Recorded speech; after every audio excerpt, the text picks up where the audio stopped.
ॐ अज्ञानतिमिरान्धस्य ज्ञानञ्जनशलाकया चक्षुरुन्मिलितं येन तस्मै श्रीगुरुवे नमः। हरे कृष्ण। भगवद गीता अध्याय 9, द मोस्ट कॉन्फिडेंशियल नॉलेज, श्लोक संख्या 19। तपामि अहं वर्षं निग्रहामि सृजामि च अमृतं च एव मृत्यु च सत असत च अहम अर्जुन। हे अर्जुन, मैं ही ताप प्रदान करता हूँ और वर्षा को रोकता हूँ तथा लाता हूँ। मैं अमृत हूँ, साक्षात मृत्यु भी हूँ।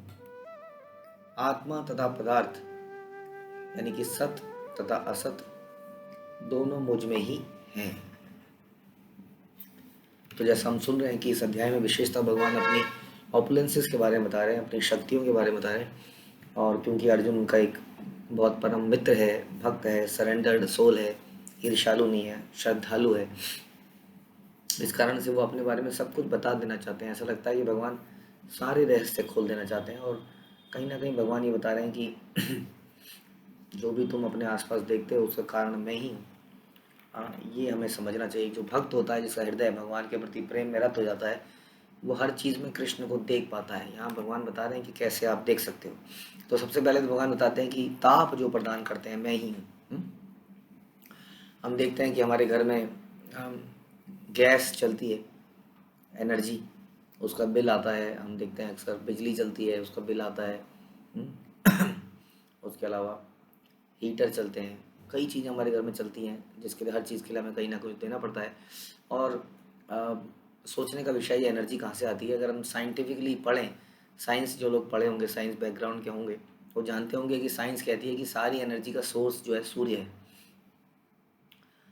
सूर्य से ही सारी एनर्जी आती है। वो एनर्जी कहीं ना कहीं एब्जॉर्ब हो जाती है पेड़ों में, पत्तियों में, जिससे बाद में अग्नि बनती है। लकड़ी में कोयला बनता है। मतलब अल्टीमेटली एनर्जी का सोर्स, सारी एनर्जी का सोर्स सन है। ऐसा भगवान, ऐसा सारे लोग संसार में जो पढ़ते हैं मटेरियल एजुकेशन, वो ये कहते हैं। और उस ताप को जो सूर्य से आती है, उसको कौन देता है, इसके बारे में हम कहीं चर्चा नहीं करते हैं। हम अक्सर चर्चा करते हैं कि सूर्य में हर पल में हजारों एक्सप्लोजन्स हो रहे हैं। ऐसा वो कहते हैं कि कभी एक एक्सप्लोजन में ये पृथ्वी भी वहाँ से निकली। इस तरह के हजारों एक्सप्लोजन वहाँ होते जा रहे हैं कंटिन्यूसली। और उस एक्सप्लोजन से जो एनर्जी निकल रही है वही सूर्य की एनर्जी है। बट क्वेश्चन यही है कि कोई भी एक्सप्लोजन होता है तो उसमें काफ़ी खर्चा होता है, डेवलप करना पड़ता है उस बॉम्ब को, कई सारा। आप देखते हैं न्यूक्लियर रिएक्टर, उसमें कितना यूरेनियम अवेलेबल करना पड़ता है। उस यूरेनियम के उसको एटम को ब्रेक करा जाता है, जो भी करा जाता है, काफ़ी कुछ खर्चा और टेक्नोलॉजी लगा के हम लोग एनर्जी को पैदा कर पाते हैं। अब ये कंटिन्यूसली सब बिना किसी, हमारे somebody इज मॉनिटरिंग, बट हम उसको मॉनिटर नहीं कर रहे हैं और वो एनर्जी कंटिन्यूसली हमें प्रदान की जा रही है। ऐसा लगता है कि हम सूर्य से पृथ्वी अगर थोड़ी सी भी आगे हो या थोड़ी सी भी पीछे हो जाए तो टेम्परेचर में इतना ज़बरदस्त परिवर्तन आ जाता है कि मौसम एकदम से बदल जाता है, असहनीय हो जाता है। हम देखते हैं कि थोड़ा सा सूर्य, जब पृथ्वी घूमती है तो इस प्रकार से घूमती है कि वो सूर्य से थोड़ा सा डिस्टेंस अगर बदलता है तो 45-50 डिग्री नहीं तो एकदम से 2 डिग्री, और दोनों ही टेम्परेचर में जीना मुश्किल हो जाता है। तो किस प्रकार से भगवान ने व्यवस्था करी है संसार के अंदर। सूर्य वास्तव में जो ऊष्मा है, ये बड़ी बड़ी सारी चीज़ों को पवित्र करती है। जिस जगह पे सूर्य की रोशनी नहीं पड़ती उस जगह में बीमारियाँ, हम देखते हैं काई और नमी रहती है, जिस कारण कई सारी बीमारियाँ हो जाती हैं। तो भगवान वो ताप देते हैं और उस ताप को एक तो डायरेक्टली हम सन की एनर्जी के थ्रू लेते हैं, और सन की इनडायरेक्ट एनर्जी, जैसे लकड़ी के अंदर आने वाली अग्नि, कोयले की अग्नि, गैसेस, ये सारी अग्नियों का कारण सूर्य है। ऐसा आजकल के साइंटिस्ट भी इस बात को मानते हैं। तो इस प्रकार से देखा जाए तो हर वस्तु में ये जो ताप है ये भगवान ही देते हैं, और यही ताप है जो प्रलय के समय सब कुछ जलाकर भस्म भी कर देती है।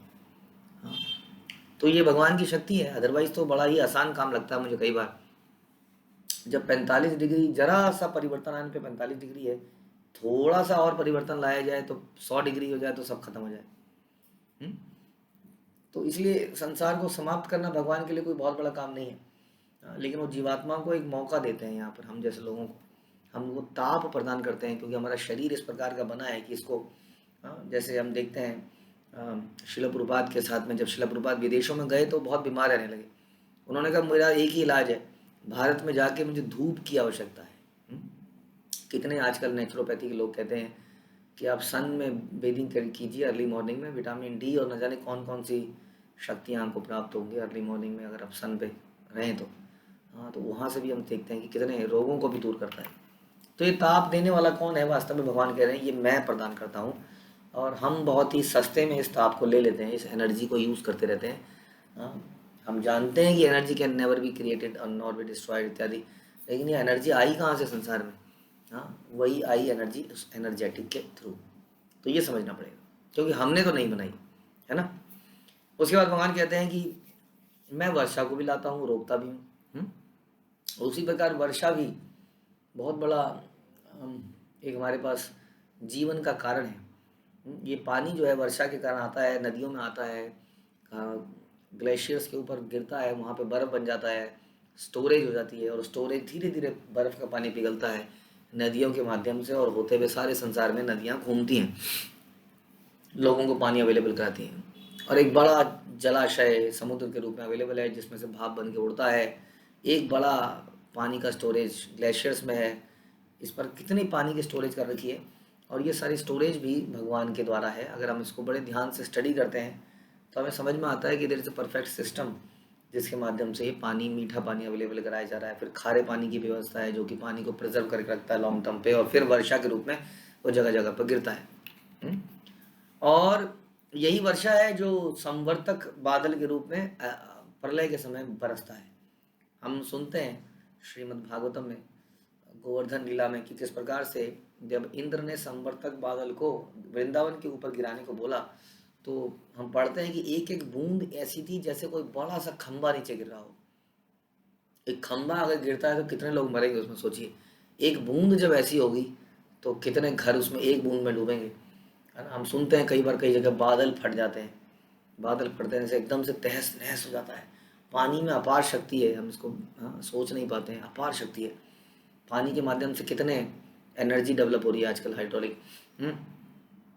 तो कहने का मतलब है कि ये जो शक्ति है ये भी कृष्ण से हमें मिलती है, वही इसको प्रदान करते हैं कंट्रोल्ड वे में जितनी आवश्यकता है। ऐसा हम पढ़ते हैं श्रीमद् भागवतम में कि यदि समाज में रहने वाले लोग भगवान के प्रति श्रद्धालु होते हैं तो समाज में रात को बारिश होती है हमेशा, दिन में नहीं।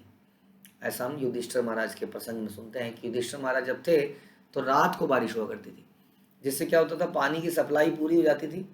हाँ, लोग अच्छी तरह से सोते थे, ठंडक हो जाती थी, और दिन में लोग काम कर पाते थे। तो अनियमित बारिश नहीं होती थी। तो जो भी संसार में ये अनियमितताएं हैं, चाहे वो धूप में है या गर्मी में है या बारिश में है, वो हमारे द्वारा किए गए पापों को या हस्तक्षेप के द्वारा है, जो हमने प्रकृति में किया है, जिसको हमने भोगने का प्रयास किया है, ना कि कृष्ण के लिए उसको इस्तेमाल किया है। तो यहाँ पर बताते हैं कि भगवान कहते हैं कि वो ध्यान रखिए, ये ताप भी मैं दे रहा हूँ, ये जल भी आपको मैं दे रहा हूँ, ये वर्षा मैं दे रहा हूँ प्रॉपर वे में। मैं ही अमृत हूँ और मैं ही साक्षात मृत्यु भी हूँ। अमृत्व कई लोगों के अंदर जो रोग से, आप जानते हैं कि कितने हम लोग मेडिकल साइंस पढ़ चुके हैं, लेकिन फिर भी हम लोग अपनी बॉडी को ही इनेबल करते हैं किसी तरह से कि वो रोग से लड़ने की क्षमता बनाए। हम क्या करते हैं, हम उस, जैसे हमने कोरोना के समय में देखा कि कोरोना की जो मेडिसिन डेवलप करी गई, उसमें कोरोना का डेड सेल या कोरोना का जो भी कीटाणु था या जो भी था, वो उसको बहुत ही कम मात्रा में शरीर के अंदर डाला गया, इतनी मात्रा में कि शरीर उससे उस रोग से लड़ने की क्षमता पैदा करे। और धीरे धीरे शरीर ने उससे लड़ने की क्षमता पैदा कर ली, और उसके बाद जब उस रोग ने शरीर को अटैक किया तो शरीर उससे बचने को बचा पाया। तो ultimately we are still dependent on something happening automatically inside, है ना। हमारा बॉडी कुछ अपने आप ही रोगों से लड़ने के लिए करता है, जिसको हम, जिस ताकत को हम जनरेट करते हैं या उसको इनेबल करते हैं अलग अलग मेडिसिन के द्वारा। तो यहाँ पर भी देखते हैं कि शरीर में रोगों से लड़ने की शक्ति जो है ये भी एक्चुअली में भगवान के द्वारा ही दी गई है, इस तरह से बनाया गया है सिस्टम।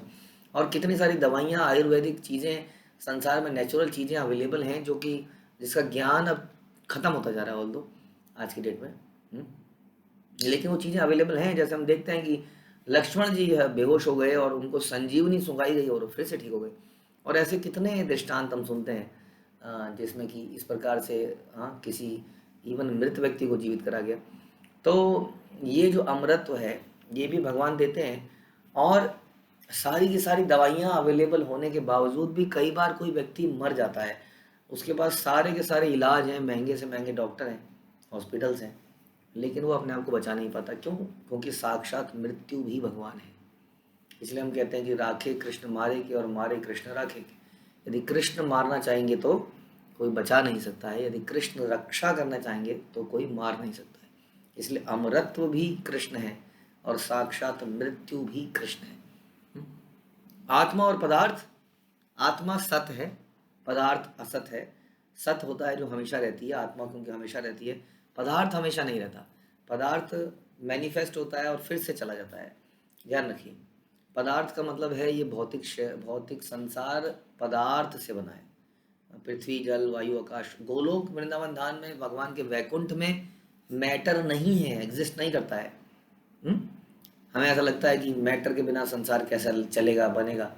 वास्तव में ये संसार जो बना है ये पंचभूतों से और बाकी चीज़ों से बना है, लेकिन भगवान का आध्यात्मिक जगत जो है वो मैटर से नहीं बना है, ये समझने की जरूरत है। इसलिए वो सत है। मैटर हमेशा असत होता है, वो मैनिफेस्ट होता है फिर अनमैनिफेस्ट हो जाता है, इस प्रकार। तो भगवान कहते हैं कि आत्मा तथा पदार्थ दोनों ही मुझ में है। ये पदार्थ का सोर्स भी मैं ही हूँ अल्टीमेटली, और आत्मा का सोर्स भी मैं ही हूँ। तो संसार में ऐसी कौन सी वस्तु है जिसका सोर्स भगवान नहीं है? वास्तव में देखा जाए तो हर वस्तु का भगवान ही सोर्स है। तो हमें क्या करना चाहिए? इतनी सारी चीज़ों को समझ के हमें ये समझना चाहिए कि सारी चीज़ें जब भगवान ने बनाई हैं, तो हम अपना जीवन कृष्ण कॉन्शियस में जब जीते हैं, कृष्ण भावनामृत में जीते हैं, तो हमें इन सारी वस्तुओं को कृष्ण के लिए इस्तेमाल करने की पूरी छूट है। हम इन चीज़ों को इस्तेमाल कर सकते हैं, कोई प्रॉब्लम नहीं है। वर्षा को, ताप को, ये चीज़ें हमें कृष्ण ही तो देते हैं। कृष्ण हमें देते क्यों हैं? यदि हम इनको कृष्ण को ही ऑफर करते हैं तो कृष्ण हमें एक चांस देते हैं, क्योंकि हम हक्कड़ हैं एकदम से, है ना। कई बार क्या होता है, एक बच्चा जो है मंदिर में जाता है और पिताजी उसको कहते हैं ये ले 10 रुपये का नोट, ये पकड़। उनका कहने का क्या मतलब है? बच्चा 10 का नोट ले मंदिर में और जेब में डाल ले, ये पर्पज़ नहीं था। पिताजी का पर्पज़ था कि बेटे ये 10 का नोट भगवान के गुल्लक में, डोनेशन बॉक्स में चढ़ा दे, क्योंकि बच्चे के पास तो पैसे हैं नहीं। तो पिता उसको देते हैं कि आप इसको चढ़ाइए, बच्चा उसको जेब में रख लेता है चुपके से, जाके चॉकलेट खाऊंगा। ये है चोरी। तो संसार में जो भी वस्तुएं हमें मिली हैं, हमें भगवान ही दे रहे हैं, हम कमा नहीं रहे हैं किसी भी वस्तु को। वास्तव में ये भगवान ही देने वाले हैं, हमें उसको भगवान को ऑफर करना चाहिए था। और भगवान इतने दयालु है कि इन दैट केस भगवान कहते हैं तुम खूब खाओ, फूलो, फलो, अच्छे से रहो संसार में, कोई कमी नहीं है, यदि हम हर चीज़ को भगवान के लिए यूज़ करना चाहें तो। भगवान के भक्त अच्छे से खाते हैं, पीते हैं, नाचते हैं, गाते हैं, लेकिन वो चीज़ों को भगवान के लिए इस्तेमाल नहीं करना चाहते हैं, अपने लिए इस्तेमाल नहीं करना चाहते हैं।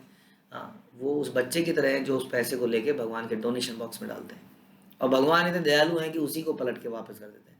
तो इस प्रकार से जो भी वस्तुएं हैं, इस श्लोक से हम देखते हैं कि वो सब भगवान प्रदान करने वाले हैं, और हमारा ये कर्तव्य बनता है कि हम इन सब वस्तुओं को भगवान की सेवा में लगाएं। हरे कृष्णा। श्रील प्रभुपाद की जय, भगवद गीता की जय।